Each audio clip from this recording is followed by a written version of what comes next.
నమస్కారం అండి. నా పేరు సురేంద్ర, శిల్పాకలోన నర్సరీ యజమాని, పెదలంక గ్రామం, బట్టిపురోలు మండలం, గుంటూరు జిల్లా, ఆంధ్రప్రదేశ్. ఈరోజు సబ్జెక్ట్ ఏంటంటే రైతు సులువుగా కలుపు నివారణ చేసుకునే విధానం. అయితే ఇనిషియల్గా ఇది కొంచెం కాస్ట్తో కూడుకున్నది. ఎకరానికి 60,000 అవుతుంది హార్టికల్చర్ క్రాప్స్కి. కానీ మనం లాంగ్ వ్యూలో చూసుకున్నప్పుడు 10 సంవత్సరాల మీద క్యాలిక్యులేట్ చేసుకుంటే ఇది ఎకరానికి 10 నుంచి 12,000 రూపాయలే ఒక సంవత్సరానికి ఖర్చు పడుతుంది. ఇప్పుడు స్క్వేర్ మీటర్ వచ్చి మనకు 30 రూపాయలు. మనం ఎకరానికి 2,000 స్క్వేర్ మీటర్లు కనుక వేసుకుంటే మిగిలిన 2,000 స్క్వేర్ మీటర్లు మనకు మధ్యలో ఖాళీ ఉంటుంది. ఇప్పుడు మనం యాపిల్ బేర్ వేస్తున్నాం 12/6 తోటి. సో ఇప్పుడు మనం 6 అడుగులు వెడల్పు ఉన్నటువంటి మనం వీడి మ్యాట్ వేయడం జరిగింది. ఇది హెచ్డిపితో చేయబడుతుంది. ఇది 10 సంవత్సరాలు అయితే ఖచ్చితంగా ఉంటుంది. మనకు 60,000 అంటే 10 సంవత్సరాలు దాని లైఫ్ వేసుకున్నప్పుడు ఒక సంవత్సరానికి 6,000 పడుతుంది. లేదు మనం దీన్ని వడ్డీతో కూడా క్యాలిక్యులేట్ చేసుకుంటే 6వ సంవత్సరాన్ని కూడా అవతలది కూడా క్యాలిక్యులేట్ చేసుకున్నా కూడా మనకి 10,000 రూపాయల కంటే ఎక్కువ ఖర్చు అవ్వదు. అదే ఇప్పుడు ఒక ఎకరానికి కలుపు తీయాలి అంటే కనీసం 40 మంది కూలీలు ఒక తడవకు పడతారు. 250 రూపాయలు సాధారణ కూలీ వేసుకున్నా కూడా ఒక తడవ కలుపుకే 10,000 అవుతుంది. అంటే సంవత్సరానికి కనీసం మనం 6 నుంచి 9 సార్లు హార్టికల్చర్ క్రాప్లో తీయాల్సి ఉంటుంది. ఆ రకంగా చూసుకుంటే 50,000 రూపాయలు 60,000 రూపాయలు వాళ్ళ కలుపులకి రైతు పెట్టాల్సిన పరిస్థితి వస్తుంది. రెండోది ఏంటంటే ఇన్ టైంలో కూలీ లేకపోతే మీరు ఎంత ఖర్చు పెట్టినా కూడా ఇన్ టైంలో తీయినప్పుడు ఆ మేనేజ్మెంట్ లోపాలు అట్లాగే ఉండిపోతాయి. దాన్ని ఒక ప్రభావం మొక్క మీద ఖచ్చితంగా ఉంటుంది. అందుకని ఫస్ట్ మనం మా ఏరియాలో, అంటే ఇదేం కొత్తదేం కాదు, ఆల్రెడీ ఇప్పుడిప్పుడే పాపులర్ చెందుతుంది. అయినప్పటికి కూడా కోస్తా ఆంధ్రాలో, గుంటూరు జిల్లాలో మా ఏరియాలో నా సొంత ఖర్చుతో నేను తీసుకొచ్చి చేయడం జరుగుతుంది. దీంట్లో ప్రయోగాత్మకంగా ఫస్ట్ మనం యాపిల్ బేర్ వేస్తున్నాము. కాశ్మీర్ యాపిల్ బేర్ 12/6తో ఎకరానికి 600 మొక్కలు వేస్తున్నాము. సో కనుక ఇది మనం 10 సంవత్సరాల వరకు కూడా మార్చేదేం లేదు. అట్లాగే కాశ్మీర్ యాపిల్ బేర్లో ఇప్పుడు మనం మొత్తం 3 రకాలు ఉన్నాయి యాపిల్ బేర్లో. ఒకటి కాశ్మీర్ యాపిల్ బేర్, 2 శిల్పా సుందరి, మూడోది వచ్చేసి కొత్తగా మిస్ ఇండియా అని వచ్చింది. అది కూడా పక్కన ఒక ఎకరం వేస్తున్నాం ఈరోజు. అట్లాగే మన వాళ్ళు ఎట్లా ప్లాంటేషన్ చేస్తున్నారో కూడా ఒకసారి మనం చెక్ చేసుకోండి, చూడండి.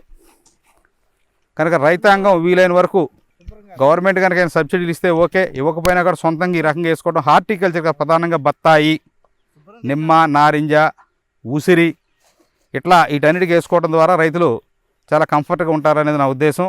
ఉదాహరణకు బత్తాయిలో అయితే ఎకరానికి 100-115 మొక్కలు వేసుకునే రైతులకి కేవలం 30,000 రూపాయలు ఖర్చు అవుతుంది. కనుక రైతాంగం ఆలోచించి ఈ పద్ధతి ఫాలో అవ్వాలని విన్నవించుకుంటున్నాను. ఇది ఇప్పుడు మనకు బజార్లో 100 నుంచి 110 GSMతో దొరుకుతుందండి. So gram for square metre. కనుక ఇది మనం ఈ పద్ధతిలో కనుక వేసుకున్నప్పుడు ఇది హెచ్డిపి మెటీరియల్ కనుక సన్లైట్కి కానీ ప్రకృతిలో వచ్చేటువంటి చలి, వేడి, తర్వాత అత్యధిక వర్షాలు వీటన్నింటి కూడా తట్టుకుంటుంది. రెండో ఇందులో ఉన్న గుణం ఏంటంటే మనకు వర్షం కురిసినప్పుడు పైనుంచి కిందకి వర్షం నేలలోకి వెళ్తుంది దీని మీదగా. అట్లా కలుపు మాత్రం కింద నుంచి పైకి ఎట్టి పరిస్థితుల్లో రాదు. కాకపోతే అత్యంత మొండి జాతులు, తుంగ, దబ్బ లాంటివి మాత్రం 1 or 2% వచ్చే ఛాన్స్ ఉంటుంది. అది పెద్ద విశేషమేం కాదు మనకి. సో అది పెద్ద ప్రభావం కూడా ఏం చూపించదు మనకి. కనుక ఇది చాలా స్ట్రాంగ్గా ఉంటుందండి. ఇది ట్రాక్టర్లకినా కూడా చిరిగేది కాదు ఇది. కనుక ఇది ఖచ్చితంగా మనం రైతాంగాన్ని ఇది వేసుకోవాలని చెప్పి నేను సూచనగా మా నర్సరీ తరఫున తెలియజేస్తున్నాను. ఇవన్నీ కూడా పాలిమర్ ప్రోడక్ట్స్ అండి. జనరల్గా ఇవన్నీ గుజరాత్ నుంచి వస్తూ ఉంటాయి మనకి. మనం ఇండియా మార్ట్లో చూసుకున్న తర్వాత అట్లాగే యూట్యూబ్లోకి వెళ్ళినా కూడా బోల్డ్ అని కాంటాక్ట్ నెంబర్ మీకు వస్తాయి. కనుక వీటిలో ద బెస్ట్ కంపెనీ లేదో మీరే సెలెక్ట్ చేసుకుని చూసుకుని ఒకసారి ఫిజికల్గా వెరిఫై చేసుకుని మీరు తీసుకోండి. ఇది 110 GSMతో మనకు దొరుకుతాయి. చాలా హై క్వాలిటీ ఉంటుంది మనకి. ఈ హెచ్డిపితో తయారు చేయడం ద్వారా ఇది 10 సంవత్సరాల వరకు చెడదు. తర్వాత దీంట్లో నానో హోల్స్ ఉంటాయి. అంటే మనకు వర్షం కురిసినప్పుడు ఆ హోల్లో నుంచి మనకు వాటర్ అనేది భూమిలోకి వెళ్ళడం జరుగుతుంది. కానీ కింద నుంచి కలుపు అయితే మాత్రం పైకి రాదు. ఆ రకంగా ఇది వీవ్ చేసి ఉంటుంది. తర్వాత ఒక కలుపు పరంగా చూసుకున్నప్పుడు మనం ఒక ఎకరానికి ఒక తడవకి అంటే 2 నెలలకు ఒకసారి కలుపు తీసినా కూడా మనం ఎకరానికి 10,000 రూపాయలు వాళ్ళ కలుపు ఖర్చు పెట్టాల్సి ఉంటుంది. అది కూడా కూలీలు సమర్థవంతంగా పనిచేసినప్పుడు మాత్రమే. తర్వాత ఇన్ టైంలో కూలీలు లభ్యత లేక మనం కనుక తీయలేకపోతే ఇంకో 10,000 ఖర్చు పెట్టినా కూడా పని అవ్వదు. అట్లాగే ఆ టయానికి మొక్కలు కూడా మనకు నాసిపోతూ ఉంటాయి. తర్వాత కలుపు మందులు వాడకానికి ఇది అనుకూలంగా ఉంటుంది ఈ విధానంలో.